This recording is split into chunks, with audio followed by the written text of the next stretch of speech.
Hello मित्रों।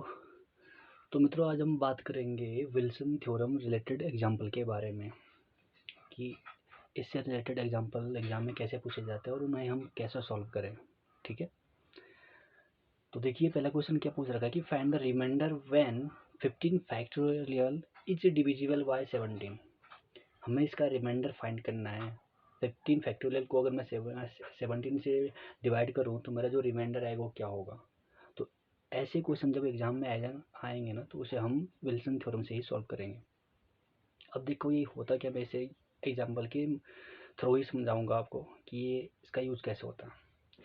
यहाँ देखिए हमें जो गिवन दे रखा है, हमें क्या दे रखा है, p इक्वल टू 17। 17 क्या है, उसी का तुम्हें डिविजिबल देना है ना, 15 फैक्टोरियल में डिवाइड देना है। तो जो हमारा जो p है वो क्या, एक प्राइम नंबर है, वो प्राइम नंबर ही होना चाहिए।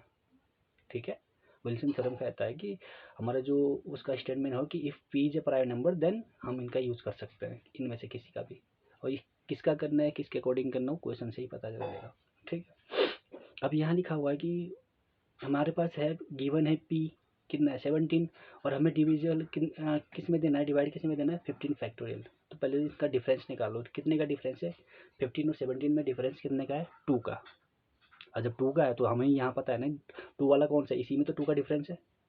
1 का डिफरेंस होगा तो हम इसे यूज़ करेंगे, 2 का डिफरेंस होगा तो हम इसे यूज़ करेंगे और 3 का होगा तो हम इसे यूज़ करेंगे, विल्सन थ्योरम। ठीक है, अकॉर्डिंग विल्सन थ्योरम के। ठीक है, तो यहाँ मुझे डिफरेंस कितने का मिला 15 और 17 में 2 का, तो मैं इसे ही यूज़ करूँगा। अब देखो यहाँ पे मैंने ये फार्मूला लिया है, फार्मूला है ये विल्सन थ्योरम का स्टेटमेंट का। ठीक है, फार्मूला यही है। तो मैं p की जगह क्या रखूँ 17 minus 2 factorial congruence to 1 modulo 17। अब मैं 17 में से 2 सब्ट्रैक्ट करूँगा तो 15 फैक्टोरियल वही तो मिलना चाहिए, मुझे वही तो चाहिए। क्वेश्चन में गिवन है ना, मुझे 15 फैक्टोरियल ही चाहिए क्योंकि उसमें मैं डिविजिबल करूँ उसका 17 का मैं डिवाइड करूँ तो मुझे क्या जो रिमाइंडर आएगा वही तो मेरा आंसर होगा। तो यहाँ क्या मिल जाए 15 फैक्टोरियल मिल गया मुझे कॉन्ग्रुएंस टू 1 मॉड्यूलो 1। और 17 के डिवाइड 1 में तो जाएगा नहीं, तो वही तो हमारा रिमाइंडर बच जाएगा फिर। तो मेरा इसका रिमाइंडर जो आया वो क्या है 1। तो आया समझ में, इसलिए मैंने ये लिखे है यहाँ पे। डिफरेंस 1 का होगा तो ये यूज़ करेंगे, 2 का डिफरेंस होगा तो ये यूज़ करेंगे, 3 का डिफरेंस होगा तो हम ये यूज़ करेंगे। ठीक है, नेक्स्ट क्वेश्चन पे बात करते हैं। सेकंड क्वेश्चन क्या है कि find the remainder when 2 into 28 factorial is divisible by 31। हमें इसका भी रिमाइंडर निकालना है, बट कैसे, हमें डिवाइड देना है किसमें 2 इंटू 28 फैक्टोरियल में किसका 31 का फैक्टर डिवाइड देना है, तो जो हमारा रिमाइंडर आएगा वो आंसर हो जाएगा। ठीक है, तो मित्रों करना क्या है पता है, कुछ नहीं करना, वही फंडा बनाना है यार। हमें डिफरेंस निकालना है, हमें पता है पी कितना है हमारे पास 31, क्योंकि पी प्राइम नंबर है ना। जो स्टेटमेंट कहता है विल्सन थ्योरम कि बी प्राइम नंबर होना चाहिए, तो यही तो हमारा प्राइम नंबर 31, तो यही तो हमारा पी हो गया। मैं 31 को क्या ऐसे लिख सकता हूँ, जो 28 फैक्टोरियल इसको मैं ऐसे भी लिख सकता हूँ। इसको छोड़ो, आप इसको नज़र मत मारो थोड़ी देर के लिए, इसी को देखो क्योंकि पी मुझे पता है 31 है। अब यहाँ डिफरेंस निकालो सीधा, 28 और 31 में डिफरेंस कितने का है 3 का। तो पता है ना कौन सा फार्मूला यूज़ करेगी, मैंने लिखा तो ये लिखा है मैंने यहाँ फार्मूला, p माइनस 3 का factorial congruence to minus 1/2 modulo p, minus 1/2। फॉर्मूले के अकॉर्डिंग ही करना है उन्हें, जो जितना डिफरेंस निकल लेगा ना उसके अकॉर्डिंग फार्मूला यूज़ करना है। यहाँ 3 का डिफरेंस है तो मैंने 3 का अकॉर्डिंग फार्मूला लिखा है। ठीक है, आपका 2 का आएगा तो 2 के अकॉर्डिंग फार्मूला लिखना है। अब यहाँ देखो मुझे चाहिए कि मुझे तो ये बनाना है ना, ये बनाऊंगा मैं तभी तो मेरा आंसर निकलेगा। तो मैं क्या करूँगा 31 माइनस 3 फैक्टोरियल, पी की वैल्यू रख दो, 31 माइनस 3 फैक्टोरियल सब्ट्रैक्ट करूँगा मैं तो क्या आ जाएगा 28 कॉन्ग्रुएंस टू 1 माइनस 1/2 मॉड्यूलो 31। अब जो ये माइनस 1/2 ये है ना डिनोमिनेटर में, ये कहाँ जाएगा मल्टीप्लाई में, तो मिल तो गया मुझे वही, अरे वही तो मिल गया मुझे कि जब मैं इसका मल्टीप्लाई यहाँ करूँगा तो मुझे वही तो मिल गया जो मुझे चाहिए, जिसमें मुझे डिवाइड करना है। तो 2 into 28 factorial congruence to minus 1 modulo 31 मिला।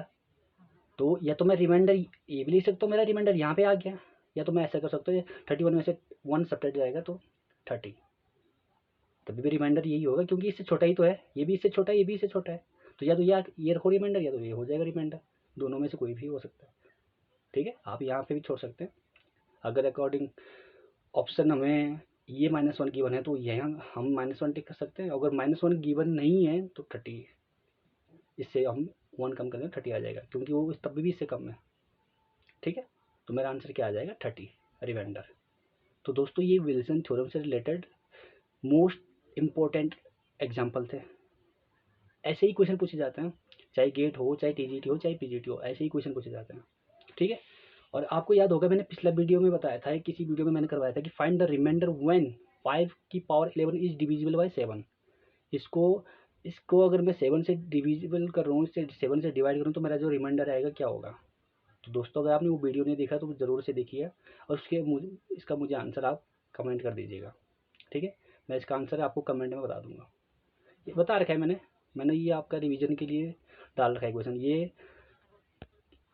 क्वेश्चन मैंने पहले ही वीडियो में करवा रखे हैं। तो ये चीज़ें आपको समझ में आई। आज हमने विल्सन थ्योरम के बारे में बात की थी, उससे रिलेटेड एक आध एग्जाम्पल देखे जो कि एग्जाम में पूछे जाते हैं। आपको एग्जाम में इसी ऐसे ही क्वेश्चन पूछे जाएंगे, तो देखना है दोस्तों। अगर 1 का डिफरेंस होगा तो ये यूज़ करेंगे, 2 का डिफरेंस होगा तो ये फार्मूला यूज़ करेंगे, 3 का होगा तो ये फार्मूला यूज़ करेंगे। ठीक है, आपने डिफरेंस देखना है, और क्वेश्चन हमें फैक्टोरियल के फॉर्म में ही होना चाहिए। ठीक है दोस्तों, तो मित्रों मिलते फिर अगली वीडियो में, तब तक के लिए। और हाँ, मैंने जो पिछले वीडियो बनाया था डोमिनेंट रेंज, तो हमारा सेट थ्योरी बिल्कुल कंप्लीट हो गया है, क्योंकि सेट थ्योरी में वही पूछा जाता है अक्सर। जो थोड़ा बहुत छूट गया होगा वो आप अपने से कवर कर सकते हैं। मैं तो वही लेके चल रहा हूँ जो थोड़ा इम्पोर्टेंट है एग्जाम की दृष्टि से। ठीक है, हमारा रेंज हो गया, डोमेन हो गया, और सेट थ्योरी से रिलेशन हो गया, फंक्शन हो गया, लगभग हो ही गया जो जहाँ से ज़्यादातर क्वेश्चन बनते हैं। ठीक है दोस्तों, ठीक है फिर, तो मिलते हैं अगली वीडियो में। तब तक के लिए bye and take care. Thank you.